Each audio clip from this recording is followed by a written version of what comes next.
ரீசெண்டாக சென்னையில் நடந்த சோலார் எக்ஸ்போ பற்றி நம்ம இந்த வீடியோவில் பார்க்கலாம். இது வந்து பார்ட் 2 வீடியோ. இதில் நம்ம இன்வெர்ட்டர் பற்றி பார்க்கலாம். பார்ட் 1ல் பேனல்ஸ் பற்றி பார்த்துருந்தோம். ஸோ இது வந்து சோலார் குக்கர். ஸோ ரீசெண்டாக ஒரு ஸ்டாலில் பார்த்தேன்.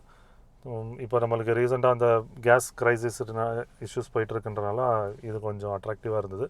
இது ஒரு hybrid system, wind technology plus solar technology. Day டைமில் உங்களுக்கு சோலார், ஈவினிங் டைம் வந்து உங்களுக்கு விண்டில் ரன் ஆகும். ஸோ இதெல்லாம் வந்து இப்போது சென்னை எக்ஸ்போவில் டிஸ்பிளே பண்ணியிருந்தாங்க. ஸோ ஹைப்ரிடை பொறுத்த வரைக்கும் ஃபஸ்ட்டு நம்ம வந்து வாரி பிராண்டு, வாரி ஸ்டாலில் வந்து இதை டிஸ்பிளே பண்ணியிருந்தாங்க. சீக்கிரமாக வந்து ஹைப்ரிட் சிஸ்டம் வரப்போகுது வித் லித்தியம் பேட்ரி. ஸோ ஏன் ஹைப்ரிட் வந்து நல்லா இப்போ பூம் ஆகுது, அது வந்து ஃபோக்கஸ் பண்ணுறாங்க அப்படின்னா, ஃப்யூச்சரில் நம்மளுக்கு வந்து பவர் டிமாண்ட் இருக்குது. இப்போது நெக்ஸ்ட் மந்த்தே வந்து பவர் வந்து நம்மளுக்கு அதிகமாக தேவைப்படும் அப்படின்னு சொல்லியிருந்தாங்க. ஸோ சோலாரியான்னு பார்த்தீங்கன்னா இது வந்து ஒரு மைக்ரோ இன்வெர்ட்டர். அதே மாதிரி இவங்க வந்து லித்தியம் பேட்டரி வித் ஹைப்ரிட் இன்வெர்ட்டரோட கான்செப்ட்லேயும் லான்ச் பண்ணியிருக்காங்க. ஸோ ஹைப்ரிட் போகிறீங்க அப்படின்னா ஒரு இந்தியன் பிராண்ட் சூஸ் பண்ணுங்கள்.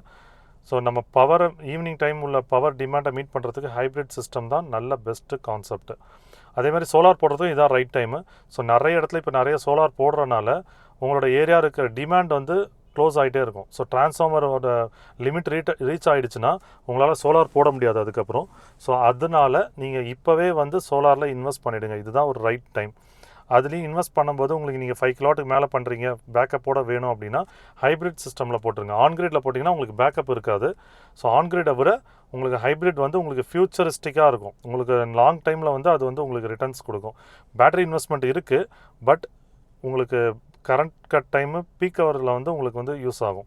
சப்போஸ் உங்களுக்கு பவர் கட் என்ன ஃப்யூச்சரில் அதிகமாக இருந்ததுன்னா ஹைப்ரிட் பேட்டரியில் யூஸ் பண்ணிங்கன்னா உங்களுக்கு வந்து அந்த பவர் கட் இஷ்யூஸ் இருக்காது. பீக் ஹவர் சார்ஜஸ் போட்டால் கூட நீங்கள் அதை பற்றி கவலைப்பட தேவையில்லை. அதேமாதிரி சோலாரில் இன்வெஸ்ட் பண்ணுறது வந்து பெஸ்ட் இன்வெஸ்ட்மெண்ட். ஸோ அது ஒரு இந்தியன் பிராண்டில் இன்வெஸ்ட் பண்ணிங்கன்னா